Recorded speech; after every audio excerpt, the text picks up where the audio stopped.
পুরা বাংলাদেশের মধ্যে সিলেটের মধ্যে 1 নম্বর দিকে খানিঘাট সবচেয়ে ধার্মিক এবং যে থানা হিসাবে এবং শিক্ষা দিকেও যখন যখন খারাপ নাই, ধার্মিক থানা হিসাবে খানিঘাট এখনো পর্যন্ত আমরা যখন আমার অসম্ভব মায়ার একটা জায়গা মাদ্রাসা মুশাহিদ ইব্রাহিম পরিষদ জিয়ারত করার ইচ্ছা, জকিগঞ্জের সাহেবের যে বাড়ি যাওয়ার খুব ইচ্ছা আছে, সরিবাড়ির সাহেব, মামরখানি সাহেব, মুহাদ্দিস সাহেব। আরেকটা অবাক হইবা জানেননি, আমার নাম ফাহিম নানি, এই নামটা কিন্তু আমার আব্বারে দিচ্ছেন সরিবাড়ি সাহেবে, আমার নামটা ফাহিম হইতো।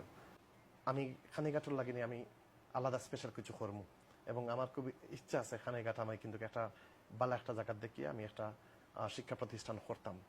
আমি খানিঘাট এখন পর্যন্ত ঠিক মতো গেছি না এবং তারা যদি আমার বকাও দেয় তাতে আমার কষ্ট পাইতাম না, এখন তারা হক অনেক বেশি। আর আমি খানিঘাটর লাগিনি, আমি আলাদা স্পেশাল কিছু করবো এবং আমার খুব ইচ্ছা আছে খানিঘাট আমি কিন্তু একটা ভালো একটা জায়গা দেখিয়ে আমি একটা শিক্ষা প্রতিষ্ঠান করতাম খানিঘাটর লাগিনি।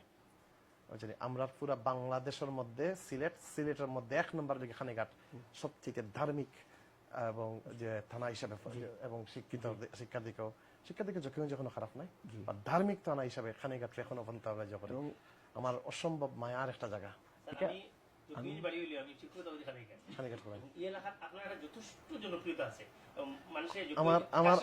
আমার জনপ্রিয়তা না, আমার এই খানিঘাটের মানুষ, আমার আব্বার সবচেয়ে ক্লোজ বন্ধু আসলে খানিঘাট।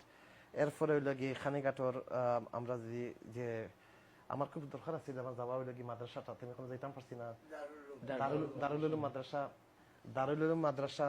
এখানে যে আল্লাহর ওলি যে মুশাহিদ ইব্রাহিম পরিষদ তাই আছেন, আমার দেখার খুব যে জিয়ারত করার ইচ্ছা, জকিগঞ্জের সাহেব ফুলতলি সাহেবের যে বাড়ি যাওয়ার খুব ইচ্ছা আছে। এরপরে সবচেয়ে বড় জিনিস লাগে সরিবাড়ির সাহেব, মামরখানি সাহেব। এরপরে আমরা কিছুদিন আগে মারা গেছেন মুহাদ্দিস সাহেব, আমার যাওয়ার আছে।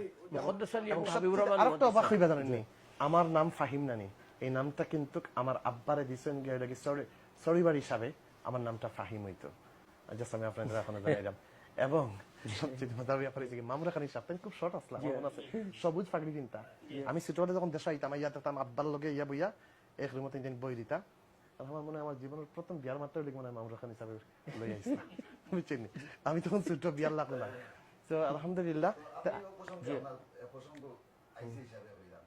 আপনার দারুল মার্শাদ বর্তমান যে মক্তমিন জায়গা আছে আল্লামা মোহাম্মদ বিন ইদ্রিস লকিপুরি এখন ঢাকাতে একটা হসপিটাল চিকিৎসাধীন আছে। এবার কেন যদি আপনার সম্ভব হয় দেখলে আচ্ছা আমরা খবর নিব, বাট সবচেয়ে বড় কথা লাগি দেখাচ্ছে লাগি দোয়া করাটা লাগি আল্লাহ যেন তার হায়াতে তৈবা দান করে।